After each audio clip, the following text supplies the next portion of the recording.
evening, everyone. I'm Lindsy Milne, and welcome to the 21st episode of My Side of the Crystal Ball. And tonight, we're going in a very different direction than the last 20 of our episodes. My guest tonight, Preston Dennett, UFO expert, researcher in the paranormal, has had contact with or connections to aliens, has met, interviewed hundreds of people that have had UFO experiences. And Preston is also the author of 29 books on the subject. Several of his books also have been bestsellers on Amazon. Before we get started, and just before WWRS comes on, I have a few requests.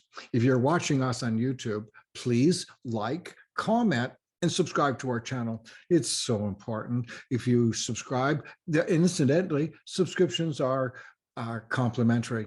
They're free.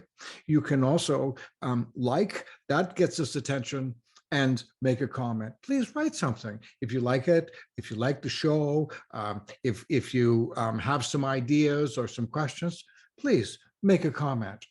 You can find us on Apple, Spotify, iHeart News Radio, and pretty much anywhere else that you get your podcasts. If you'd like to find me personally, you can find me on my website, www.robertlindsymilne.com. You can also find me on Facebook, Instagram, YouTube, and TikTok. And now, without further ado, let's just start the show with WWRS.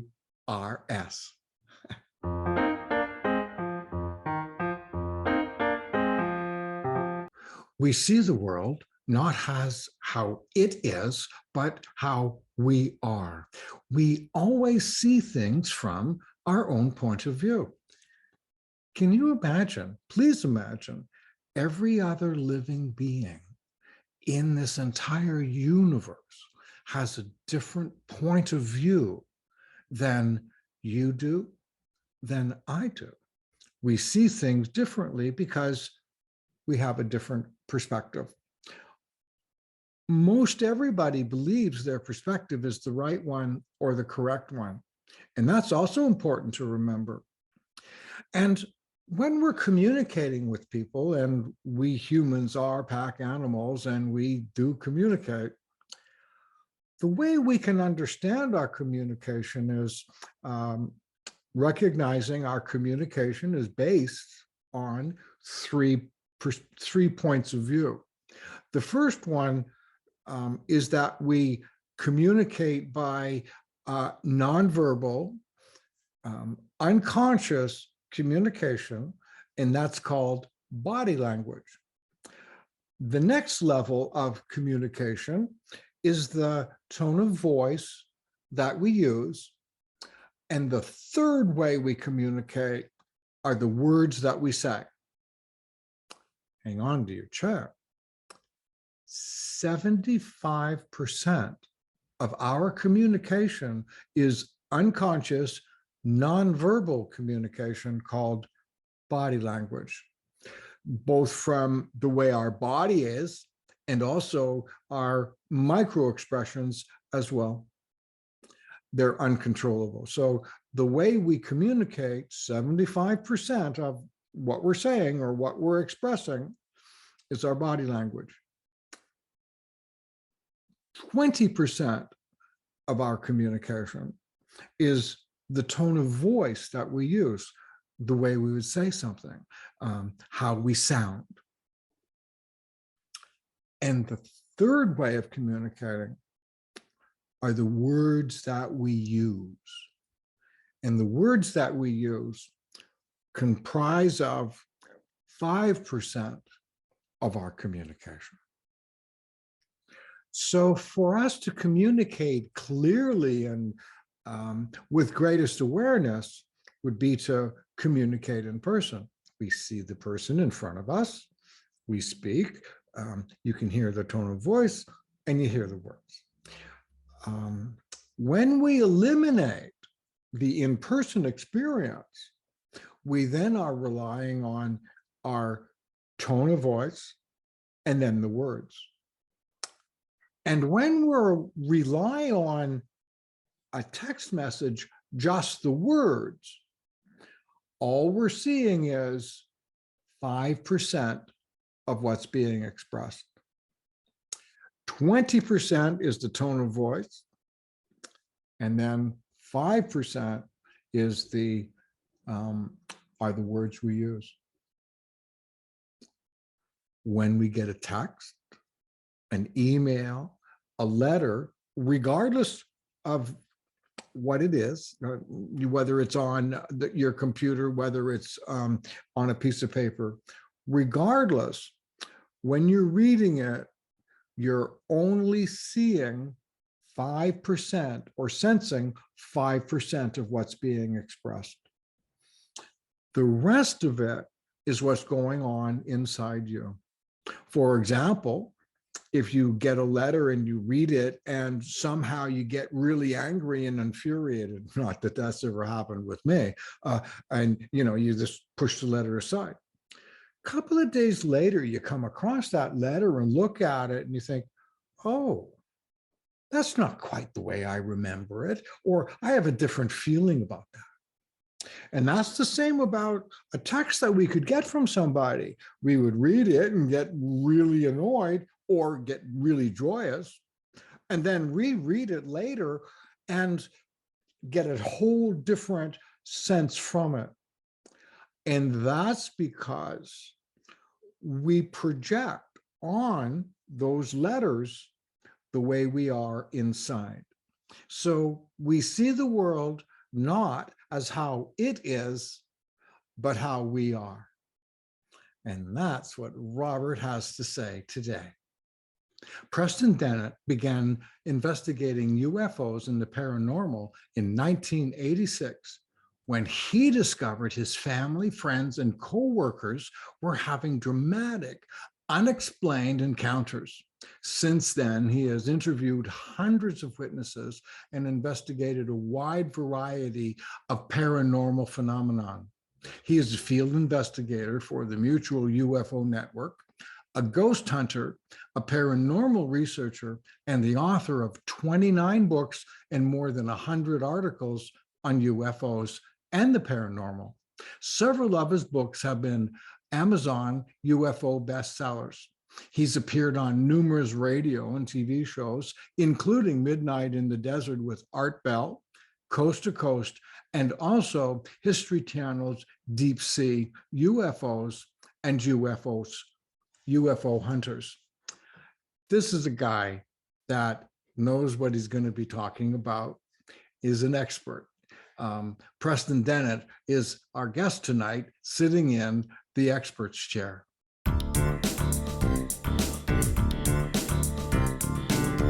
Preston, welcome to my side of the crystal ball. I've been looking forward to our conversation today. Yeah, thank you, Robert. Me too. Thanks for having me on. I appreciate it. You have studied and become an expert in a field I know very little about, you being an author of at least 28 books and some bestsellers on Amazon. Congratulations. What brought you to become interested in the paranormal and specifically UFOs? Yeah, it was quite a left turn into the Twilight Zone for me because it was not some, I was not looking for it. I had zero interest in UFOs or the paranormal or life after death, ghosts, any of it. I thought it was all nonsense, honestly. I was very skeptical, very scientifically minded, and heard a report on the news.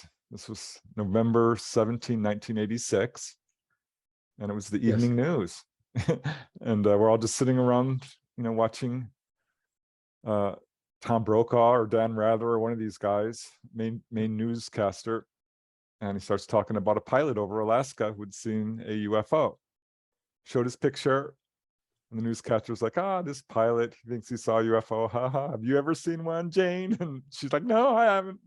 they giggled nervously and joked about it and moved on.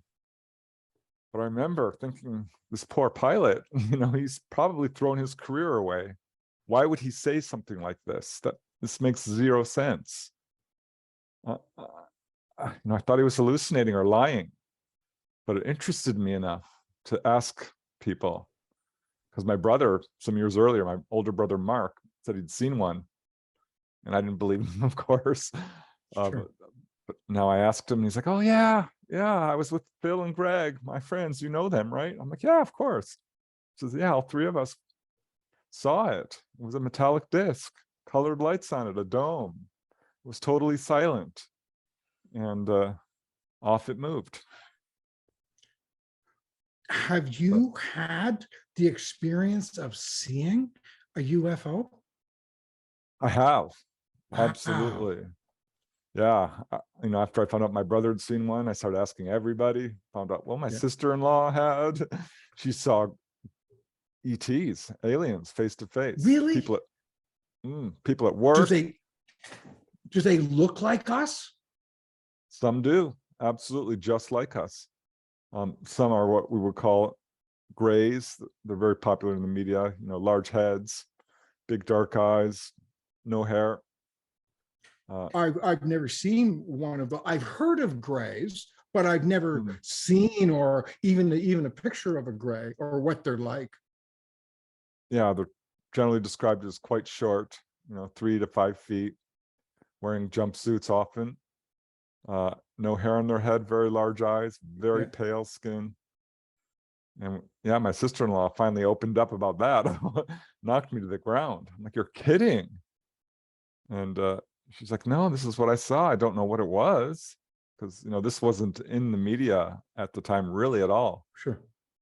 So Where did she see, or have you seen the gray, or just your sister-in-law and other people? yeah, no, I haven't. After interviewing her, she had a sighting outside her home late at night, and started finding out all of these people I knew had had encounters. I was very upsetting. I was almost scandalized. I'm like, "Why isn't this being taught in schools? Are you telling me the truth? How come you didn't tell me this?" And I found out this is a real subject. It's been studied for decades. The evidence is mountainous. I mean, it's fairly conclusive at this point, very compelling. And I'm like, well, this is when I started interviewing people, and I read all the books. I joined every organization I could find, but I wanted to see it myself. I'm like, this is not enough for me. How I believe you. Excuse me. I'm so excited about this. I just have to go back. What kind of UFOs or aliens are the grays? Are they the good guys? Are they the bad guys? Or are they in between, like their color? Well, it depends on who you talk to, because each Okay. person's experience is individual. And I will say there is a lot of fear surrounding this subject, Of because grays? humans, yes, and Okay. UFO encounters in general, because it's different. And, our society is very fear-based. And anyone who looks a little different, people Sure. tend to like have a strong fear reaction. But they're people. They are people very much like us, more like us than not. And it took me a while to come around to this, because there's not only a lot of fear, there's disinformation and misinformation and a government cover-up. No joke. This is demonstrable. It's absolutely provable. We are not being told the truth by our own governments on the subject. They are lying to us. Why So do you this was, think they would be doing that? yeah, I couldn't tell you in the beginning. I'm like, why? Because I was very naive coming into this. And I thought people told the truth, and realized, no, there are a lot of liars out there. Oh, I've learned that And one too. and corruption in government. And Sure. yeah, I think that there are several driving forces behind the UFO cover-up.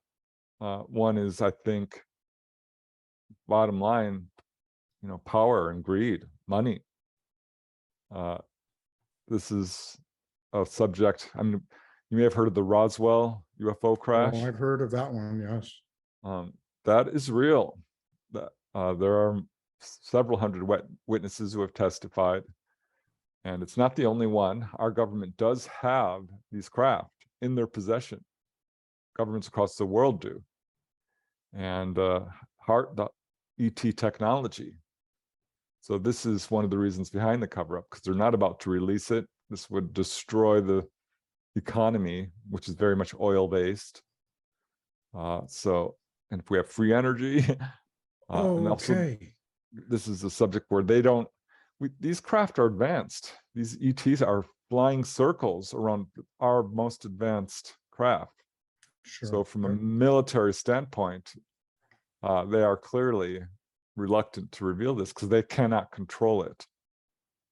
And maybe some countries or people on our planet don't have the maturity to have those weapons or that technology. Yeah, we have a very long history of abusing technology and using, whatever we have for destruction and war. So where do they come from? $1 million question. And that has not an easy question to answer. I couldn't give you a check for it.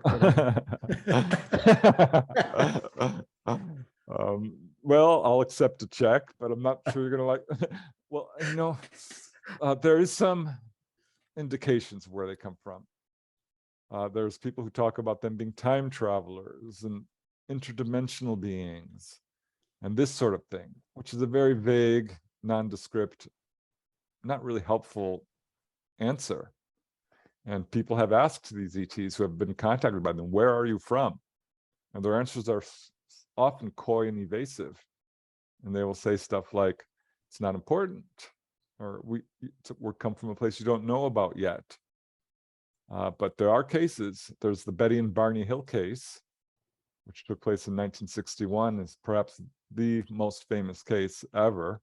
Didn't they get abducted by aliens? Yes, and they were shown a star map, and the ETs basically revealed that they came from the Zeta Reticuli star system. And that does turn up in other cases. More often, the Orion system comes up. But generally speaking, we don't know. I think it's pretty clear if you look at the totality of the evidence. And by that, I mean the photographs, the moving films of metallic craft with portholes, the cases involving radar returns. So we know we're dealing with solid craft because they land on the ground and will leave burn marks or crushed ground or swirled grass. So we're dealing with vehicles with a propulsion system. And for that matter, people who are taken on board are not in their homes when people are looking for them. And they come back and they're perhaps healed of an illness or have a scoop mark or even an implant in their body, which in some cases has been removed and studied. So my point is, this is a physical phenomenon. These are biological beings. And by all accounts, they come from other planets. They are very much like us. We live on a planet, we're biological beings. You go outside and look at the stars, and pretty much every astronomer and scientist agrees that we could not possibly be the only life form in this universe. So yeah, it's pretty clear that that's where they come from, is other planets. Can we just go back to something that you said? You mentioned people have been abducted. Some have been abducted and had healing. Some had been abducted and been examined. Is that right? And then some have been implanted. What do they get healed from? And is it the same group of aliens that do the healing as the ones that do the planting of implants? No. There's many different types of ETs. I think grays, as we previously described them, are probably one of the most common. There's human-looking ETs, ones that look pretty much exactly like us. Another common type, which is quite strange to me, but it is what it is praying mantis type Wow. ETs, which are, tall humanoid, sort of insectoid looking Yes. figures, but they have arms and legs, a head, eyes, nose, mouth. They're all humanoid, strange humanoids of all types. And they all do these healings. Actually did pioneering work in this. I wrote the first book on UFO healing cases. Really? Yeah, because I was shocked coming into this field and hearing everyone describe this as being bad for us, scary, and like, are they experimenting on us? What are they doing?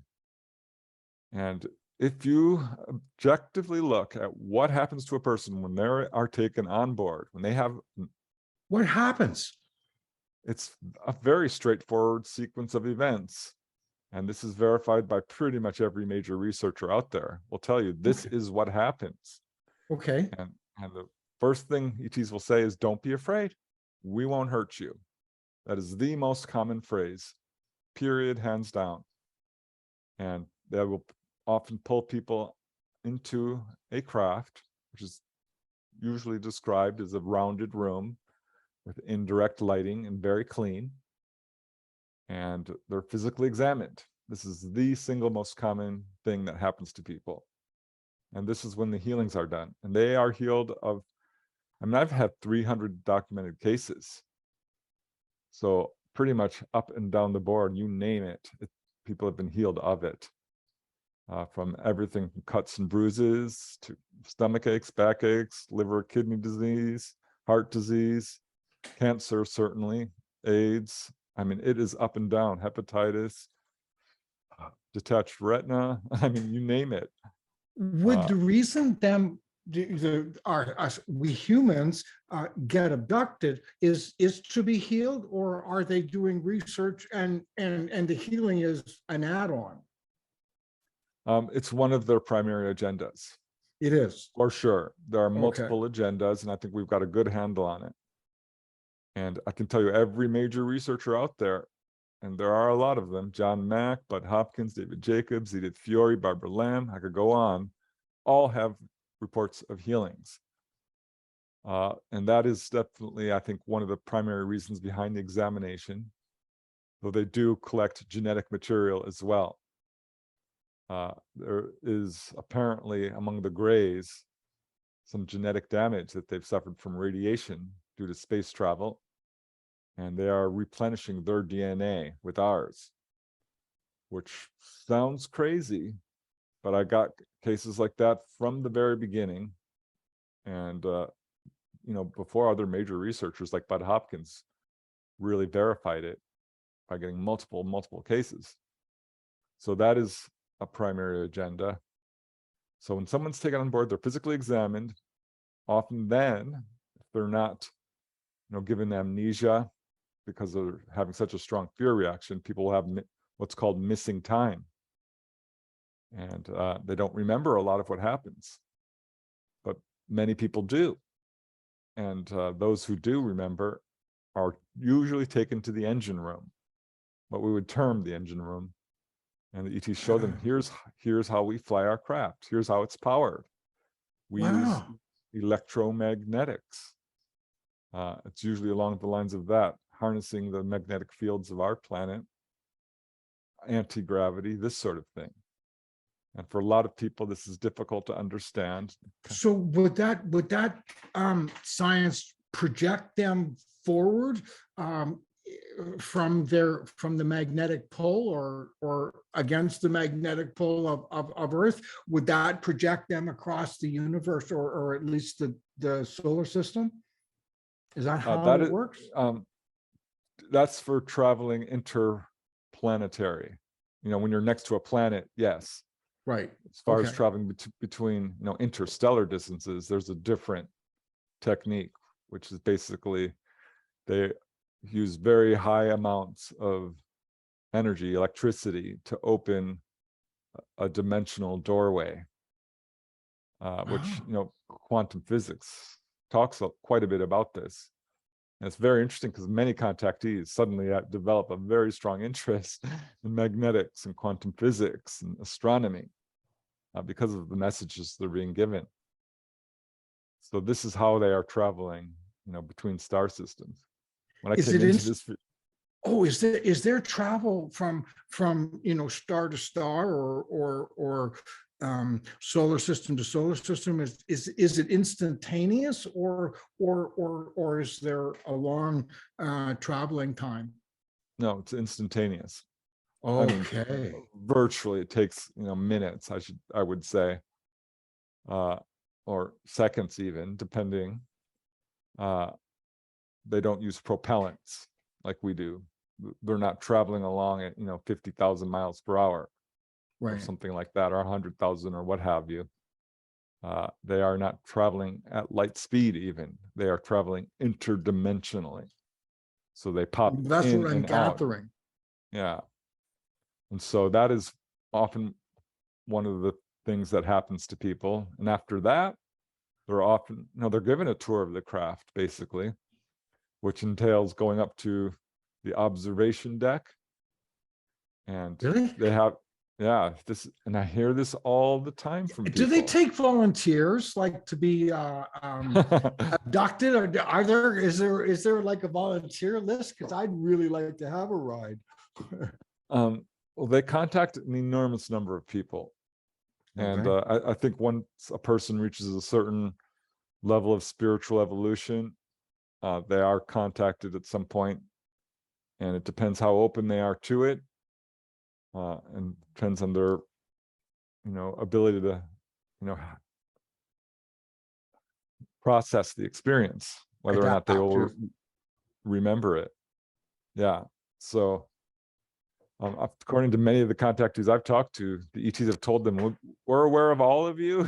We've contacted most of you at some levels. Some it's just telepathic. Often they will just show themselves as a sighting, a simple sighting to announce their presence. They've ramped up contact over the years, so more and more people have seen them. And they do have, there are certain patterns as to who's contacted and why. They do seem to follow certain genetic lines, certain families who are exhibiting the best of human genetics, you might say, in terms of health and longevity and psychic abilities and compassion and the best of humanity has to offer.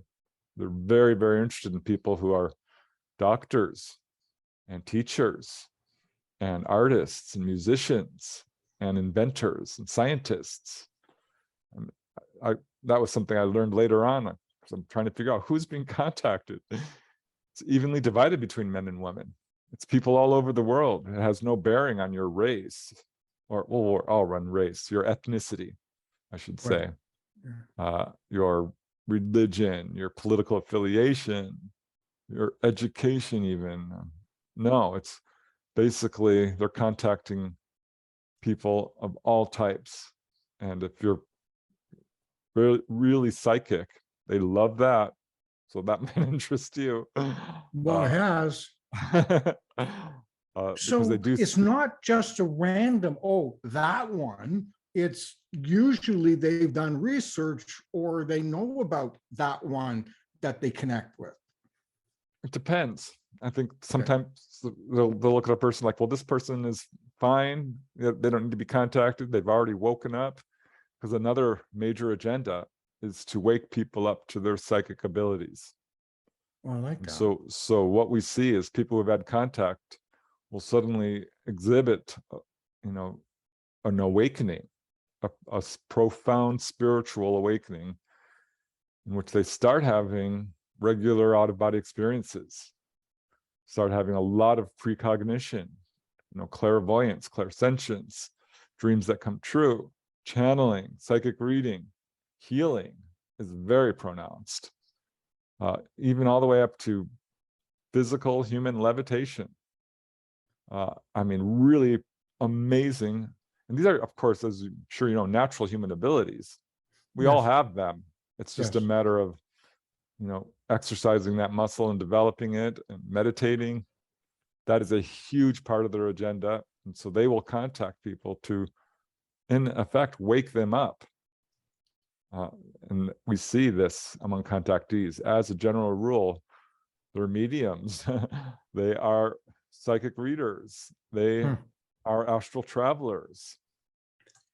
My fantasy job would be ship's counselor on the Enterprise, or a reasonable facsimile. That would be my dream job, and my dream experience would be to meet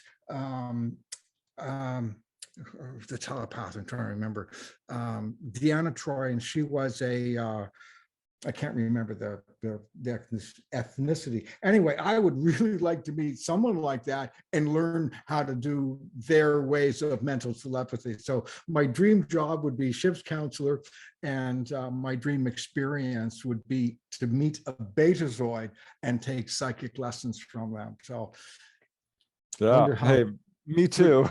Yeah, you like that one? Or both? Yeah. Yeah, I mean, that would be awesome. But yeah, people who have contact, work with them in various capacities. Some learn how to fly the craft, some work on the arboretums or with animals, some assist in physically examining people and healing them. And many are just basically getting regular checkups. And another major agenda among the ETs is trying to educate us. And when someone's taken on board and they get any message at all beyond, don't be afraid, we won't hurt you, it is warnings about nuclear proliferation. Number one, warnings about our tendency to pollute our air and water and resources. That is the number one message. Warnings about our warlike ways, our aggressions and divisiveness. Warnings against corruption and greed. Over and over and over again, no matter what type of ET, this is the message people are getting. And this is why I think this is great news for humanity. Do not believe government sources who say that they are here to take over. They are not. They have been here longer than we have, for millennia. They are extremely advanced technologically and spiritually, ethically and morally. They are not here to take over. They are here to teach, to guide, to help. They're not going to solve all our problems. People have asked, why don't you just land? We've got big problems here. It's up to you. You have free will. You are autonomous beings. This is the message people get. You must solve your own problems. And I think that's wise. If they were to give us their healing technology, what do you think we would do with it? Turn it into a weapon? Yeah, be used by the military, and they would put soldiers on the field. They'd get all torn up. We'd pull them back, heal them up, and send them out again. I mean, that's what we're doing now with the technology we have. Every time we get a new technology, what do we do with it? We abuse it. I mean, we're getting better. Humanity is growing up fast. So I'm very encouraged. I heard, I can't remember who told me this. Someone mentioned to me, they were interested in your subject, said that we humans were a genetic experiment. Something went wrong with the experiment, and we weren't supposed to be so violent and so angry and so warlike. And it was like a mistake in the test tube or something. Have you heard any ideas or thoughts around that area or that concept? Well, yes and no. We're not an experiment. First and foremost, anyone who's contacted by ETs is given the message, we are you, you are us, we are one. There's all very ET? Little. Yes. ETs even reptilians or the not the grasshoppers. Yeah. Really? Yeah, okay. we all come from source. We are all part of this universe, an indivisible, integral part. And we all have genetics. We are all humanoid. There is the separation that people like to put between, here on Earth even, because perhaps skin color or hair color or what have you. is just not true. We are all one. This is the main message that ETs give. Well, certainly one of them, I should say. They are absolutely, they say we are your progenitors. We're not an experiment, no. But at some point, things have gone wrong, south, because the fact that we have free will means that they can only intervene to a certain extent. And we have spiraled down into ignorance and violence. There was a time, when we were a much more peaceful species, but that is not what's happening now. We have lost touch with our heritage. People used to be able to, go out of body and remember that we are eternal beings connected to source. How did that happen? How did we go in that direction? We, as a universal, or we humans, how did that happen? It's not entirely clear. I've talked to some contactees who have really extensive contact. My latest book, Symmetry, is about a lady by the name of Dolly Safran, who's a fully conscious contactee and has worked with the ETs her whole life. Wow. And really? they told her that humanity used to be a telepathic race. And at some point we lost that. And we divided up into tribes, and we divided up into different languages. And there was a lot of miscommunication. And this is when corruption and greed started to creep in, because survival was such a big deal. And it just got worse and worse. And people lost touch with the fact that we don't die. Death is a lie. There is life after death. And fear really started to guide people's actions and their entire lives. It became the motivating force in humanity. And that is, happened many thousands of years ago. And we've been battling our way through it, through the dark ages. And thankfully there was the age of enlightenment, and now we're in the information age, and things are improving, but we're still a very warlike, aggressive species. And that's why they come down and are educating people and trying to wake them up psychically. Because a person who is profoundly psychic, they can basically, you can't lie to them, greed will become a thing of the past if we all realize that we are all one. So that is really the big push, and why I think contact has escalated since the atomic age. If you look back through history, UFOs were not really a thing. They certainly did exist. I mean, we have proof of this in petroglyphs and Middle Age wood carvings. The Romans called them flying shields. I mean, we know UFOs have been around forever. They're, in hieroglyphs. They're in ancient India culture. But there wasn't open, widespread contact until we started exploding nuclear bombs and killing people in large numbers. I was about to ask you, would the the aliens interfere if, say, Putin decided to shoot nuclear weapons at some country and the rest of the world would fire back? Would they interfere or prevent that from happening? I think it's a possibility, but I don't think we should count on it. They did not interfere when it came to, Nagasaki and Hiroshima. And I asked, contactees about that, and they were told that you have to learn your lesson. If we were to just stop it, you would continue your bad behavior. You need to learn. And even if it's the hard way, this is your karma. And in fact, a lot of people are healed, but not everyone is healed. Right. And so, and people have asked about that, like, why didn't you heal me? They said, this is a karmic lesson. We can't heal everything. There's some things we can assist you with, but some things you have to learn your lesson. That is why you are here. They didn't interfere with, that Russian nuclear accident.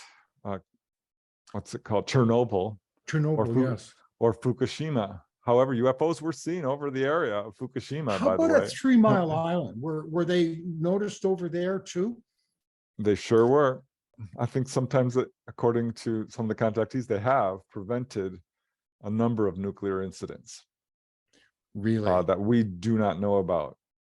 So I think there is definitely potential for that, because we do see them hovering over anything nuclear related.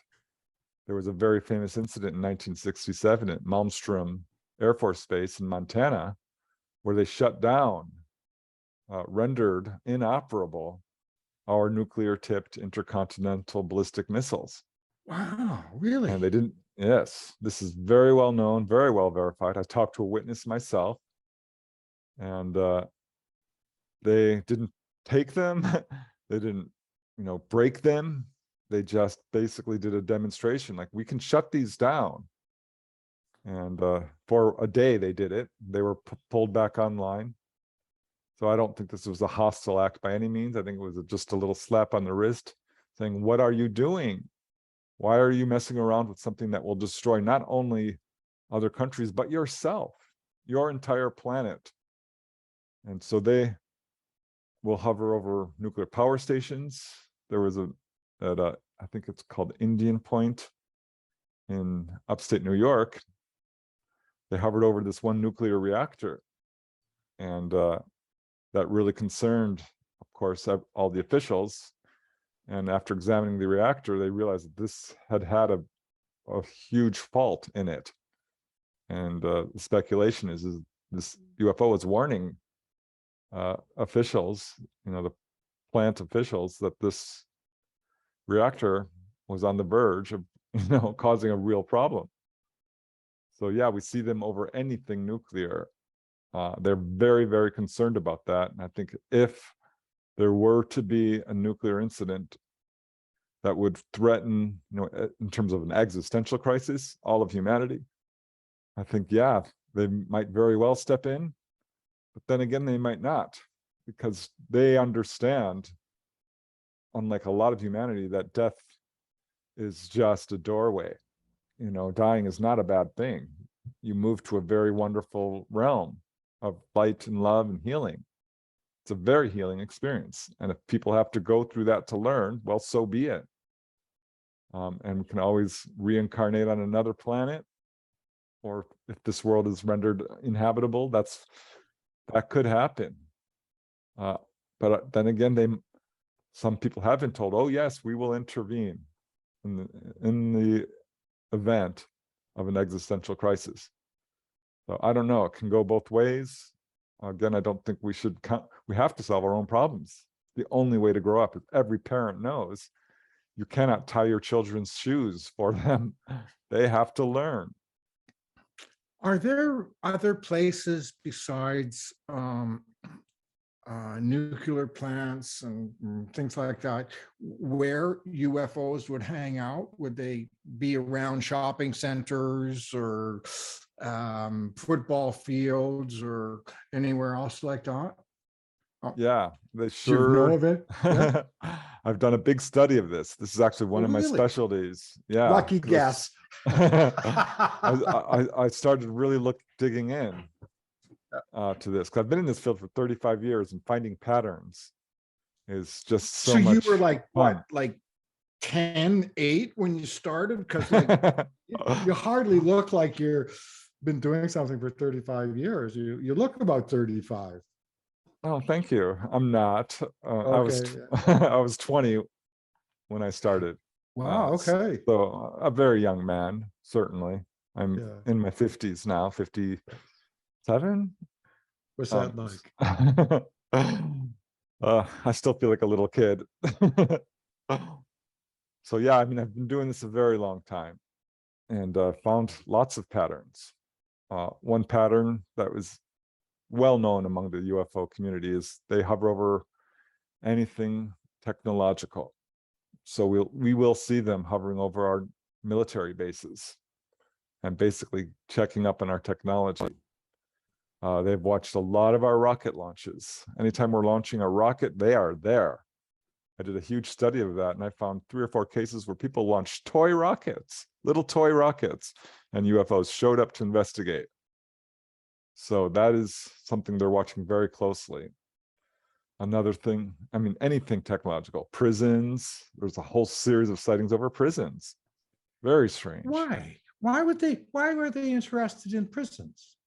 Or I think there's a couple of reasons. One is it's a very technological installation with, you know, barbed wire and security devices and thick walls. And I think they're probably curious about our sociology.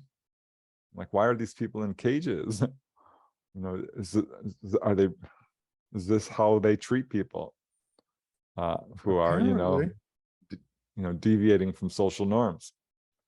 And the fact is, we have a very large prison population. I think it's well over 1 million in the US, and which would absolutely speak to the fact that some of these are contactees. And I know of cases, I do, and I've talked to them, of people who were taken from their prison cell on board a UFO. So that could be one of the reasons. One pattern. So what happened to those prisoners that were taken from their cell up until the spaceship? Were they like the real bad guys, or were they somebody who was in for fraud or mass murder, or what type of prisoners were they? Well, the one that I talked to personally, yes, was a guy from Canada who was arrested for marijuana use. Well, we don't get arrested for that here anymore. I know, which I'm thankful about, because I don't really agree with the whole prison system. Sure. I understand some people, you know, we cannot let them go around murdering people and so forth, but education is obviously the answer, and close monitoring and, you know, restrictions. But putting them in cages is not going to help. It's part of this cancel culture. You can't cancel a human being. So what do the aliens do with their defective people or population, or ones that aren't adjusting properly? Send them reincarnate to the Earth or a similar type planet? No, there's no death penalty. There are no jails. There's not a lot of information on this. I've gotten this from a few contactees, like Dolly, Saffron, and a few others. They are, as a general rule, psychic. ETs communicate through telepathy, right. Sure. Period. So everyone knows what everyone's thinking at all times. You cannot lie. You cannot say, I didn't do this. We know you did. And, what a wonderful world. Yeah, it eliminates crime to a large degree, because there are no sex crimes or property crimes. Everyone has enough, you know, food and supplies and the ability to learn whatever they want or move in whatever direction they want. So crime as we see it does not exist. It's just not a thing. Are they carnivores? Yes. They eat very much the same as we do. Many contactees are given the message, you know, stop eating meat. The meat you have is not good for you. You're pumped full of hormones and antibiotics, and it is it's wreaking havoc with your immune system. They're very big on this. But yes, ETs eat, and they eat the same things we do. A gentleman I talked to, a Navy medic, you know, a trained observer, a great witness, was taken on board a craft. He met praying mantis type ETs and was very frightened, too frightened to even turn around and look at them. And he's like, well, what do you look like? And they said, well, you know, honestly, our appearance does frighten people. And he finally did look around and saw that they were praying mantis, and he was frightened. Yes. But they communicated with him, and he said, are you going to eat me? And they said, no. No, you watch too many horror movies. We eat vegetables and fish and chicken. We eat like you do. We're omnivores. So, and this is, I think, borne out in a number of cases where people have gotten any information at all. And there's not a whole lot of information out there. This field is still very much in its infancy in terms of being recognized and studied and accepted. But yeah, they are people like us. They have the same biological functions, the same organ systems. They are not that far removed from us. Even the praying mantises or mantisae, or even them? Yes, yes, even them. They are, they reproduce, they have emotions. They're very, very intelligent. The main difference, I think, between ETs and humans is they are morally and ethically advanced and spiritually advanced. For lack of a better word, they're very psychically aware.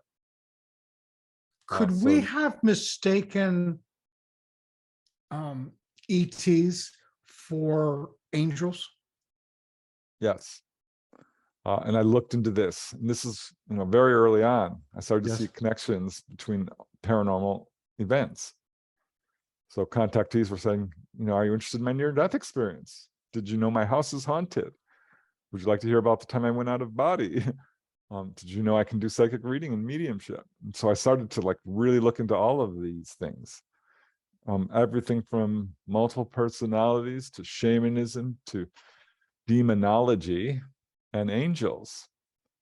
And I think that those are both real. The evidence for both is quite compelling. There are many different, what we would call supernatural paranormal entities, or interdimensional or spiritual. It's certainly not just humans on this planet. However, one lady I talked to in Maine, the Greys told her flat out, oh, who you thought were angels throughout history, often that was us. And I think that that's true in a number of cases, because back throughout history, the idea of extraterrestrials, beings on other planets, wasn't in the public mind. It wasn't part of the gestalt. It just wasn't an idea that people had really considered. And so anything like that was often given either an astronomical or a religious interpretation. So when we misinterpreted them or called them angels, some of them would look like Homo sapiens, like us, or each, and they would appear or could appear and give aid or service, and they got called angels and beings from God. Is that's where it came from? Yeah, every culture has the tendency to interpret these things in their own culture, their own zeitgeist. Yeah. So I could actually be I'm going to take this a little bit personally. So I could actually be encountering aliens, thinking that they could have been a spirit, or they could have been an angel type, sharing information or help in an emergency type situation. Is that kind of right? Is that right? Yeah, I mean, if someone is experiencing a glowing being coming into the room, we love labels. We love them. Right.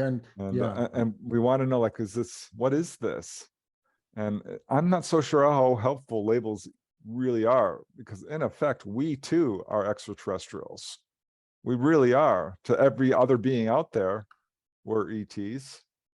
I'm not so sure we evolved on this planet either, honestly. Certainly not in the way mainstream evolution says, because if you look at the UFO literature and all the cases of human-looking beings out there, where did they come from? And the ETs have said as much. Oh no, you were brought here. We used to live on Mars. There was a catastrophe there and we had to relocate. And this is gaining traction in the UFO community because more and more accounts are coming out of this. But yeah, I mean, some people have described spirits coming down as being angelic, and it's really, a human being. So I don't know. I am not by any means an expert on angels, Right. but according to mainstream, religious thinking, angels are something different than humans. They're, entities who have not incarnated on Earth, who have a different form. And same thing with demonic. They're not human as we think of it. Right. And if you go through all the cultures throughout history, you will see that they have a variety of supernatural beings. Everything from fairies to the gentry to kobolds, yes, to elves and trolls and jinn, in the Eastern cultures, genies and this sort of thing, trickster spirits, and for that matter, Sasquatch and Bigfoot. And people always say, I'd love to meet an alien. I'm like, well, have you ever encountered a dolphin? Go meet a dolphin. This is an intelligent species, which is very different from you and has a bigger brain capacity. By all accounts, they are as aware as we are. Just because they don't use tools does not mean that they cannot reflect and have higher intelligence as we would think of it, sentience. Dogs and cats are remarkably emotionally evolved. They feel guilt, as if you have pets, 3 golden retrievers. So I'm just saying we have all different forms of life all around us at all times. And if someone wants to meet ETs, they can. It's a process of meditating and reaching out to them and saying, I would like to see you. And this can happen in the dream state. This can happen right in your own living room, bedroom, in your backyard. It can happen at any time. They will manifest. It can happen telepathically. It can happen in a wide variety of ways, honestly. But it's just a matter of reaching out and meeting them halfway. What does UFOs and drive-in movies have in common? Oh, yes. I'm glad you mentioned that because I wanted to go back. I thought I was leading into that just to, I don't know, a few minutes ago. You surprised me with the direction you went. I thought I was, hitting a lob, I'm glad the way you did, though. So glad you brought us back there because there's a type of behavior. UFOs are generally evasive. They flit around and off they go, and you can't just go outside and see them. Yes. But then on the other hand, there are incidents like the Phoenix Lights in Arizona, where thousands of people saw them, or the Hudson Valley UFO wave in upstate New York, and for that matter, several states where they came down in large numbers and showed themselves to thousands of people.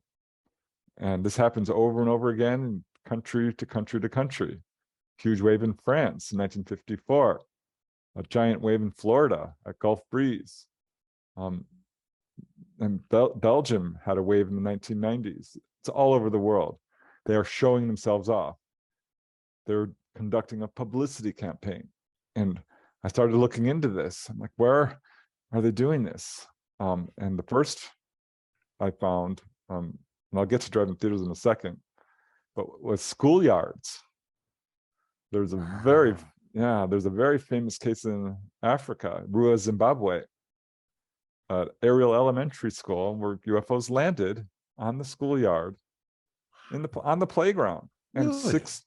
62 kids at least, at last count, saw them and ETs, and got messages. Stop chopping down the forests, stop polluting the water, stop polluting the air. You're abusing technology. This is what the ETs told these little kids in 1994 in Rua, Zimbabwe, who really had no conception of environmentalism, and certainly not at that time. And I'm like, wow, that's an amazing incident. And it instantly reminded me of an incident in Melbourne, Australia in 1966, where the same thing happened. UFOs landed next to a high school, Westall High School. And I'm like, wow, that happened in Opelika, Florida in 1967 at Crestview Elementary. I thought, wait, that happened at Broadhaven Elementary School in Wales in 1977. I thought, oh my gosh, there's the Hillsdale College incident in 1966 where UFOs landed next to the school and the entire student body saw it. All the teachers, police saw it. And so I dug deep in the literature and I found over 100 cases all across Canada, all across the US, all across South America, all across Europe, England, Russia, Africa, Australia, New Zealand, everywhere. 100 cases reaching back to 1950 to the present day. And these cases are not your average sighting by any means, which is usually, a distant light at night. These are daytime sightings. They're very low level. They're very long lasting. They're very widely viewed, 40, 50, 100, 200, 400 people in some cases. And in 1/3, this is what really surprised me and really made me realize, okay, they're doing this on purpose.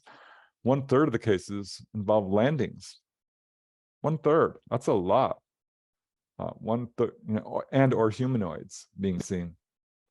So this was a clear publicity campaign to announce their presence in, I think, preparation of open official contact. That's speculation, but I believe that's the direction we're heading. And they did the same. After I discovered this, I wrote a book about it. I'm like, this is crazy. I've gotten another 50 cases, by the way.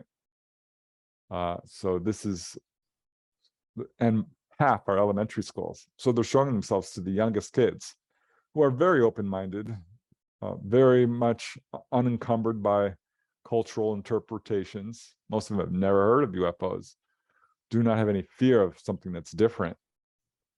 So they're sponges of knowledge, and it's a great way to bring the belief in this subject into the masses, because these children grow up quickly. Right. And now it's worked. Our younger generation has almost 100% belief in UFOs. And then they're doing the same thing with drive-in movies.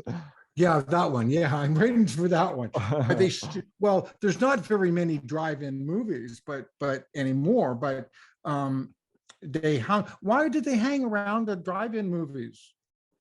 Yeah, this completely escaped the entire UFO community. Nobody was talking about this at all, even though a number of people have gotten cases. I remember my first one was very early on.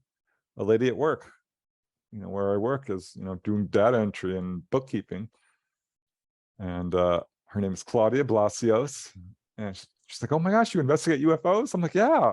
It's like, "I saw one at the drive-in theater." You're kidding. I've never heard of that. And she described this incredible sighting where this object came down right next to the screen, below the level of the top of the screen, in view of hundreds of people, and stayed there. And everybody saw it. And I thought, wow, can I interview you? And she's like, of course. And I put it in my book and I moved on, thinking, that's got to be a unique case. And I started doing a lot more research over the years.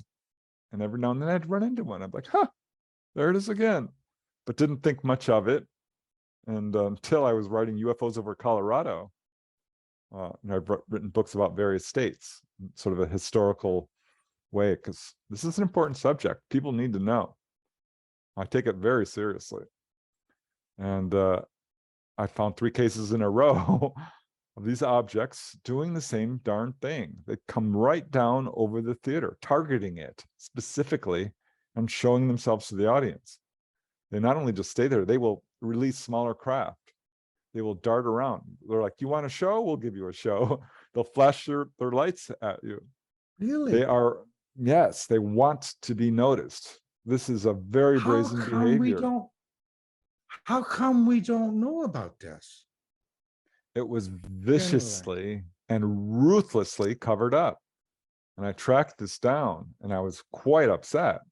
There was a case that took place in Bakersfield, not far from where I live right now, in Southern California, at the Terrace Drive-In in 1952.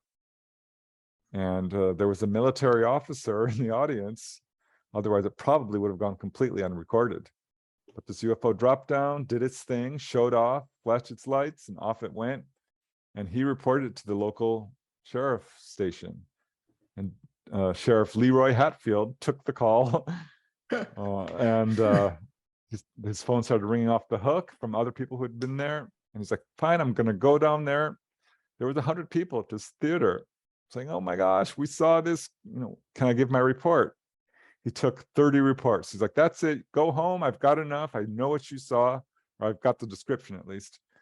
And he sent it off to the local Air Force base, which happened to be Edwards. And Project Blue Book is the Air Force UFO study, was in effect at that time in its fledgling state. And this report was written up, marked action, and sent the next day, so obviously of high priority, to Wright-Patterson Air Force Base, which is where the US studies all foreign technology, period. This is UFO Central. Everyone in the UFO community knows about Wright-Patterson. This is where the crashed UFOs are being reverse engineered and studied. And this report went to the command. Have there been any new ones recently? Crashed UFOs? Oh yeah, yep. This is something that happens regularly, and again is viciously and ruthlessly covered up. I mean, to the point where people have lost their lives over this. This cover up. Yes, this cover up is no joke.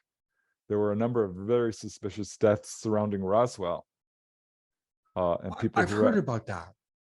Yeah, and this is very hard to track down because the cover-up has been very effective, and they've used numerous techniques.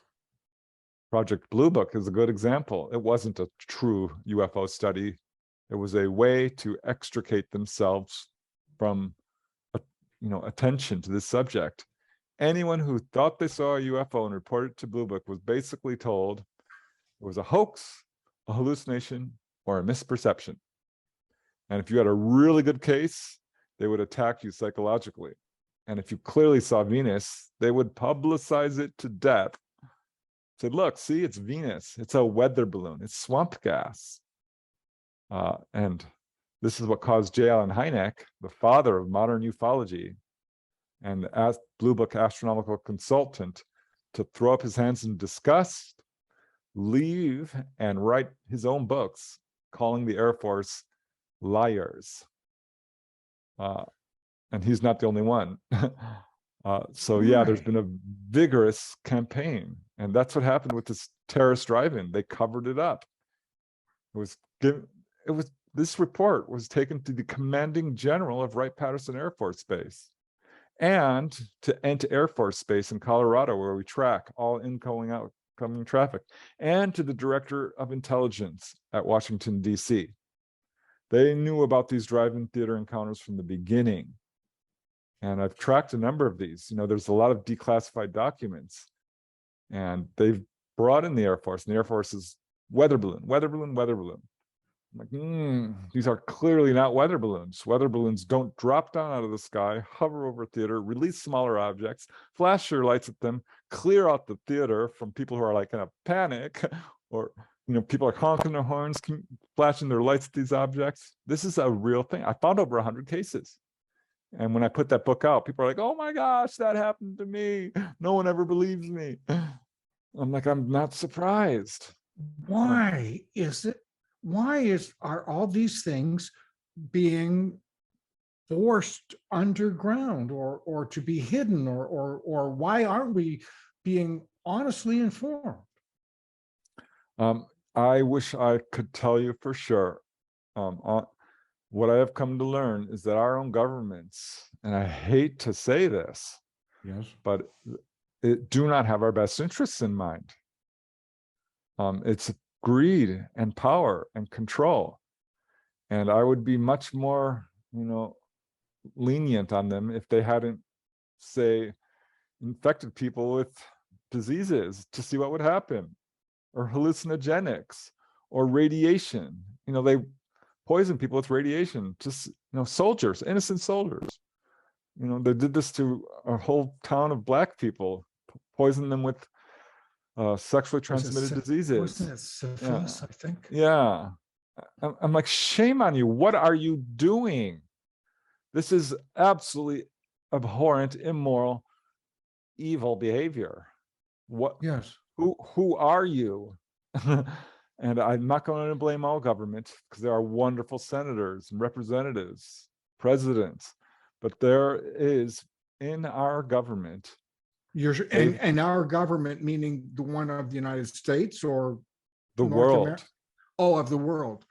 Okay. Governments across the world. This, people use the word superpowers, but governments of considerable influence, I would say. Yes. And I'm going to include England and France and Canada and the US and Brazil and China and Japan. All of them have elements that are unsavory within them. It's UFO researchers call them the black government or the secret government. And if you track it down, you can do this. It's the intelligence communities. It's the NSA. It's the CIA. It's the FBI. It's the highest levels of the Navy and the Air Force and the Army. Because our military is not elected.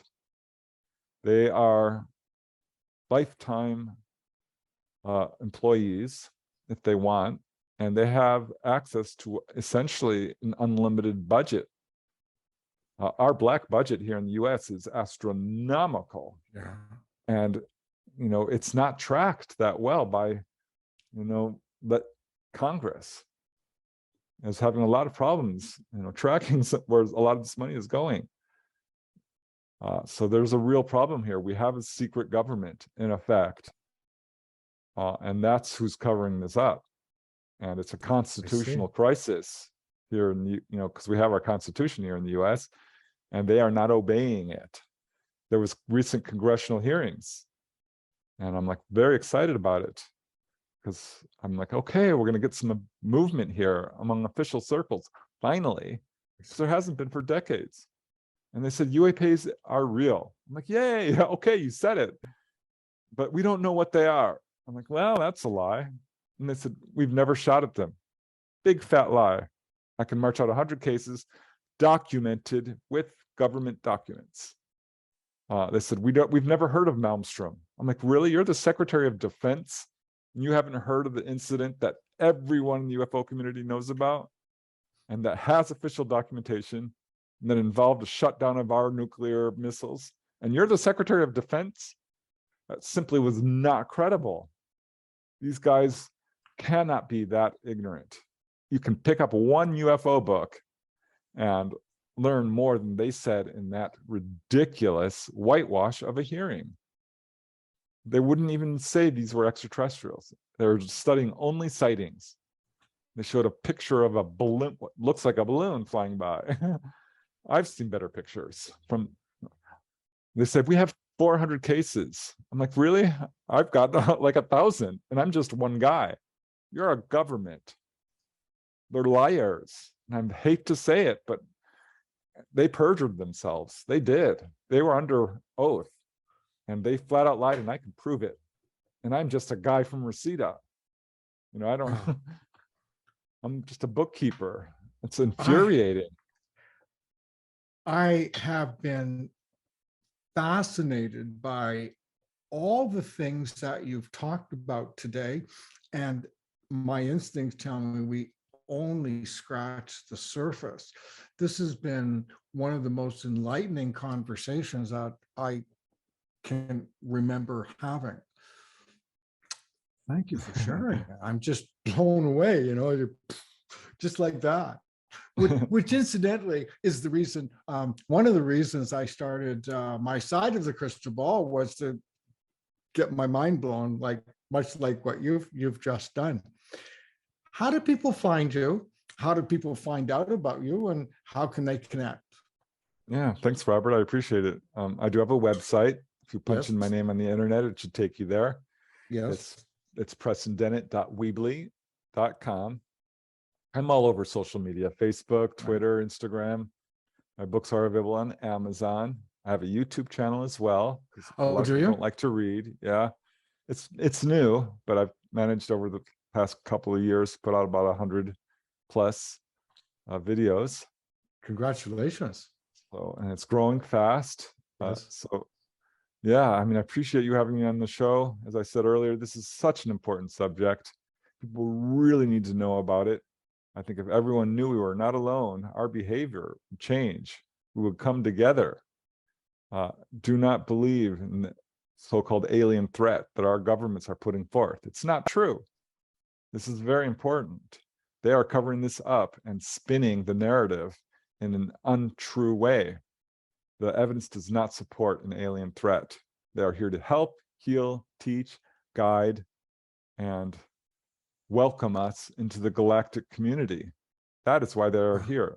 But it's up to us to grow up and stop killing each other and shooting at them before they will land. Yeah, well, that would make sense. Thank you for being on the show today. I am so grateful. Hey, it's a huge honor. Thank you. Well, this brings us to the end of another fascinating episode of My Side of the Crystal Ball. I have learned so much once again, and I'd like to thank my guest, Preston Dennett, for all the information, ideas, new ways of thinking. What a brilliant conversation. Thank you very much, Preston.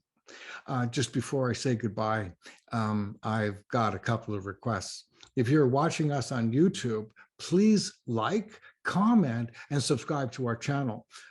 Incidentally, subscriptions are complimentary, and it's really important, if you haven't already subscribed, to subscribe. It gives us a lot of recognition.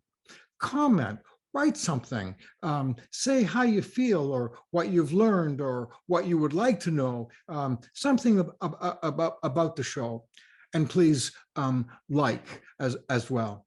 And by the way, if you want to find us anywhere else, you can find us on iHeart, News Radio. You can also find us on Apple, Spotify, YouTube, and TikTok.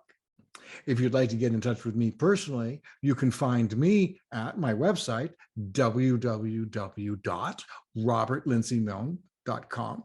You can also find me on Facebook, YouTube, Instagram, and TikTok also. And now, just before I say goodbye, I'd like to share this with you. Do good, stay safe, and above all, just be kind. Good night, everybody.